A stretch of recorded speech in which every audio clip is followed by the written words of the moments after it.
deeds titles and one of the best banking systems in Africa, probably, after Rwanda, of course. So, so there is a business opportunity for people or people in the diaspora who would like to invest in South Africa. The low end and the medium end housing for our people. The government is struggling in catching up and providing housing for people in that regard. So most of us are invested in what we call multi-lets. Multi-lets is a building that you turn into multiple units that you can let out to families. And there are all sorts of properties, whether it's a house that is cut up into multi-lets, or whether it is a block of flats that one can buy one at a time, or you can buy a whole building. And what we've done is we've partnered up with Property Made Easy, a company that looks for properties, and it has got a way of, you can have an inspection of your property that you are buying online. And we have lined up with a conveyancer, an attorney that does the transfer between yourself and the seller so that you can own your property. And we have partnered up with a property management company that manages your property for you while you are not here. And we have partnered up with an accounting firm that takes care of the transactions between yourself and your individual bank from the country that you are sitting in and the South African banks. Because our banking system is so strict about the movement of monies between countries, and it is strict about money laundering and stuff. What we also do is the accounting firm advises and organizes that a person registers a company, a public entity, through which one purchases those properties that they want to buy in South Africa. So I thought I should, at the end, just share that opportunity with all of you in case you are interested. I am going to leave my details on the chat box so that you are able to contact me and to see what we do with Property Made Easy, and to chat about anyone who's sitting here who'd love to be on our podcast. We'd love to hear from the different countries. We've had someone from Lesotho, we've had someone from Ghana, and we're going to get someone from Zimbabwe. So we are looking for people who are in the diaspora or in any of the African countries, or if you are making it in any of those European countries, very interesting market that we know nothing about. This podcast is a learning platform, and it is directed at brown people. It is your platform too. So Luane, I'm going to leave it here just so that we have an opportunity for questions, any clarifications, and all sorts of things. Yeah. Thank you very much, Miranda. That's fantastic. Thank you so much, and really enlightening. Pardon me, can you hear me? Yes, we can. I can hear you very clearly. Okay. What happened was that I'd had to, I wonder what happened at some stage while you were speaking, and then I got knocked out. So I had to quickly engage with you on my phone, and then I'm back on the screen.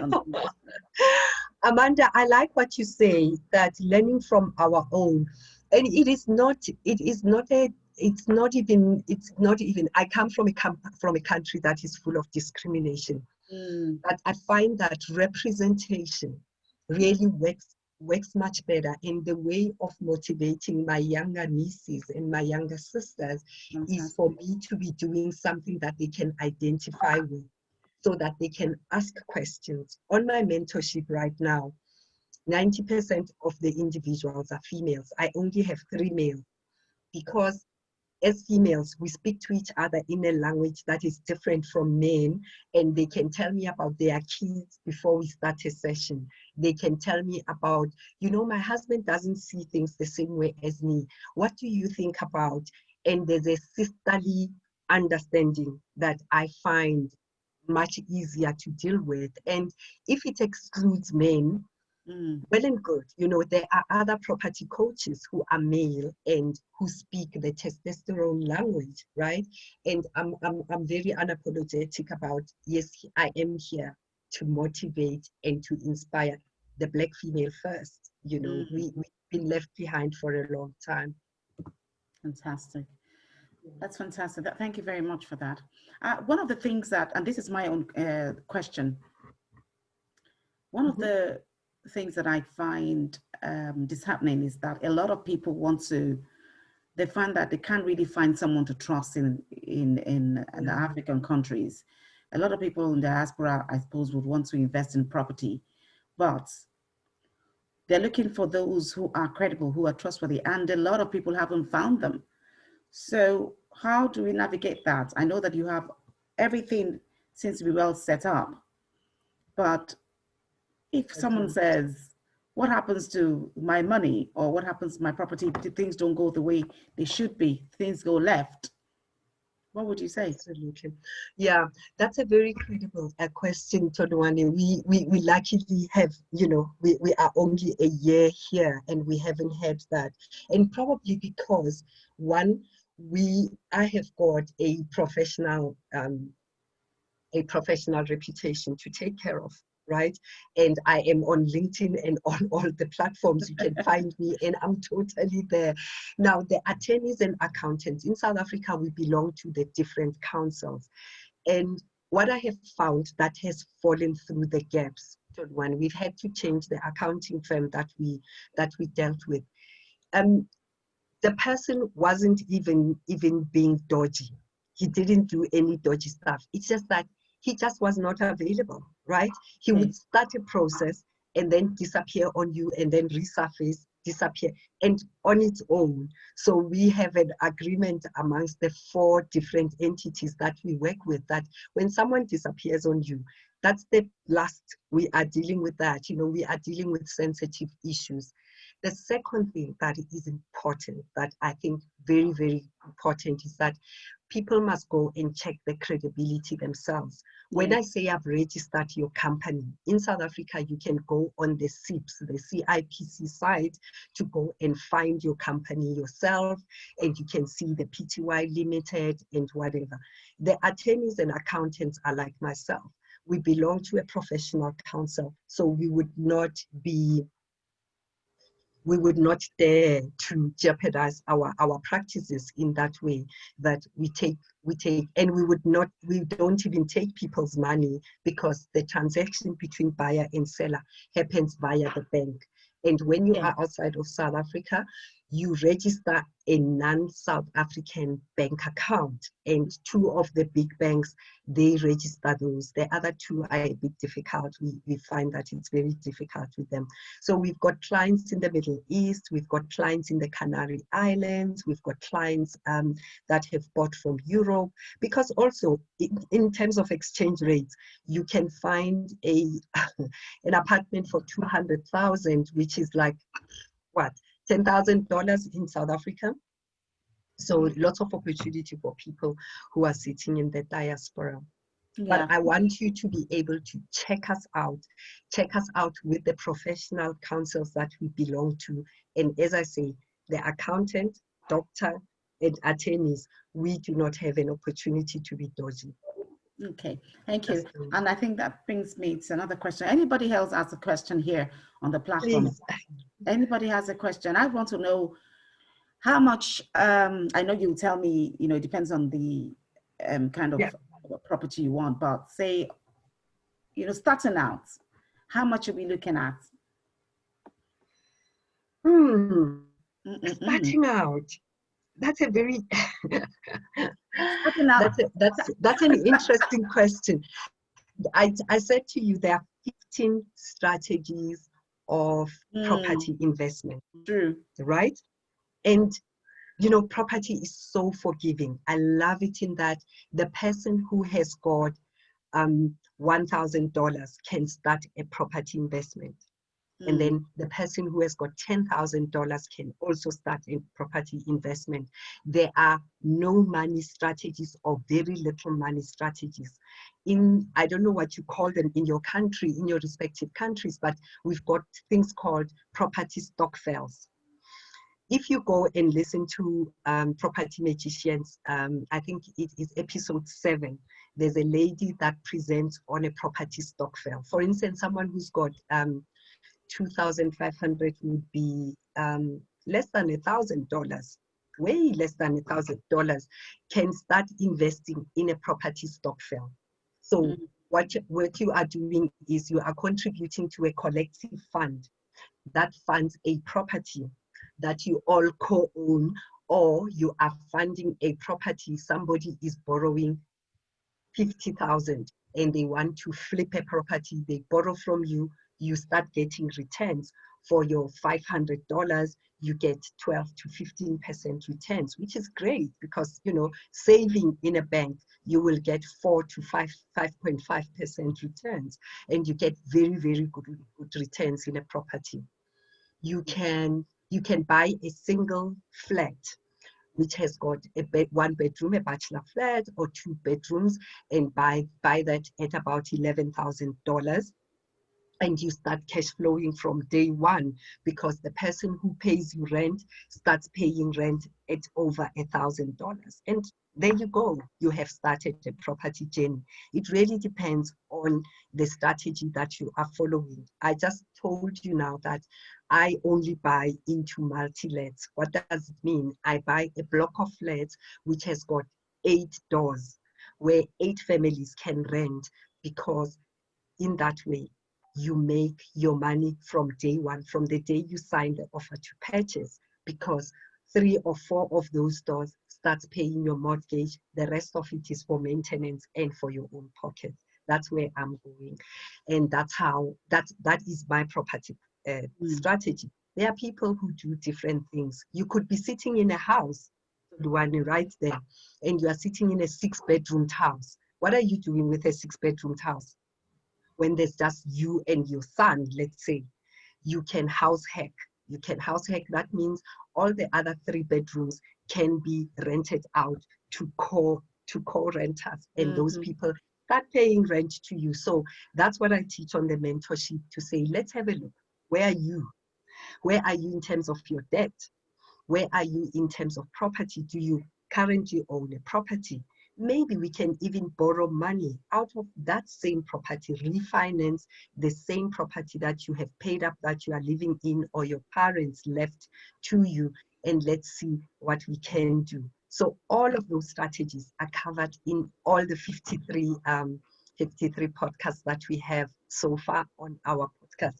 We are starting year 2, very excited, and can't wait to be speaking to more African women on the podcast. Yeah, you're looking for more African women that are already in the property. So people like us will be joining you on that podcast soon. And of course, anyone else here that is in property. But I mean, this is really, jokes aside, this is really interesting. I think that it's going to be, if we utilize this opportunity of having you on our platform, it's going to be really fantastic. Absolutely. We are running off. We just have about a couple of minutes. Thank you very much, Dr. Miranda Moloto, for this really enlightening session. Of course, to Laura Cade, who took us through the first session. I wonder if there's any question that anybody has. You can please unmute yourself. The room will still be open for another 15, 20 minutes after 2 o'clock, just for networking and all of that. You're free to, take one another's details. I think it's a fantastic opportunity to talk really informally amongst ourselves and see how we can progress, how we can collaborate, how we can enter into partnerships. There are massive opportunities for us as women of African descent to do more and better and create lasting wealth for ourselves and for our generations. Oh, I love what you're saying. I love what you're saying. My mentorship is directed at women entrepreneurs, that you'll be sitting there selling 1 unit at a time of whatever it is that you're selling. Let's say you're selling dresses or something like that. But how are you going to make that money last? And don't wait until you have got 100,000 in the bank, because I believe the reason why I started at 45 investing in property is because I was told, oh, you need to pay off debt. So you are going to be stuck with debt for the rest of your life. Let's get that clear. You're going to be stuck with good debt if you get into property early. And this is the way to create wealth, because in property, you can determine the returns that you want. You can, by the strategy that you take on, you can decide where your money is going. And if today you learn nothing else, go and look at your market and don't listen to people who tell you that you can't. I've just told you about a property stokvel, a collective where people collect money together so that they can invest in property. And if you want to ask me any other questions, follow me on Facebook, follow me on Insta. That's what we talk about. Most of us are professionals, but our side hustle is real estate. How do we do it? And where do we find the time? You know, so there is time. There is time for real estate. Okay. Thank you very much. Thank you, Miranda. Well, with this, we come to a close of today's Launch and Learn. I hope that it has been of real benefit to everyone here on this seminar, webinar, as it's called now. We are live. We are live on Facebook, as I said, and we're recording this session. I will do proper editing at some stage. I did get caught off, so I have to now do some major editing work, major for me anyway, since I'm a novice in editing, and so that I can put everything together, and I will put it on the YouTube channel, and in due course, I will send us a link on the WhatsApp group, and send us a link wherever I know that we are. I know that not everyone is on the WhatsApp group, but I'm encouraging you to join the WhatsApp group, but also to follow us on LinkedIn. We have a number of posts every time on LinkedIn that are really beneficial. We're going to start some session on Instagram, really powerful sessions on Instagram very soon. And please follow us there, and follow us also on Facebook. And let's get together. My purpose, my determination is that for women of African descent, the story will change. It's about redefining the African woman. It's about creating lasting wealth for us and for the generations to come. And that is what the people in the world, they are doing. And this is the time. So thank you very much, Dr. Miranda. Thank you very much to every one of you that's been here. As I said, this platform is still open for another 15, 20 minutes. I want to encourage you, unmute yourself, get to with one another, get to know one another. This is why we are together. This is why HerGenuity Africa exists. Let's get to know one another. Let's find those opportunities for collaboration, opportunities for partnership, opportunities to add value to one another, because this is the time for us. And I really celebrate each and every one of you. Thank you so much for joining us, and have a good afternoon. Have a good day. Thank you. Platform is open. Unmute yourselves, please. And let's wait. So, Dr. Miranda. Oh my God, I love this platform. I just, where have you been, right? Let me get off Facebook Live so that we can have a thank you, Dr. Toluwani. Thank you. But I have another meeting. I have to. Okay. Just pleased to meet you. It was good to meet you. Thank you so much. Yeah, absolutely. Man. This is one of my really, really good sisters, really, really fantastic sisters. I love her so much. Yes, her name is Ayoyinka Owairu. She's going to be one of our speakers soon. And thank you very much, Ayoyinka, for coming. Can't wait. God bless you guys. God bless you. I don't want to get into talking about you, because then we're going to go into another session. No. But Toluwani, just to encourage you, is really great. You're doing a great thing, because we really need to be there, especially Black people, and we need to empower children. I am really, really so much for that. That's the only way we're going to turn everything around, that we hold wealth as well. So great job. Thank you. Thank you so much. Thank you very much. Bye, everyone. There's a wait. Everyone, bye. Thank you, Toluwani. Love you. Thank you. Love you too. Bye. Bye. So, Yeah.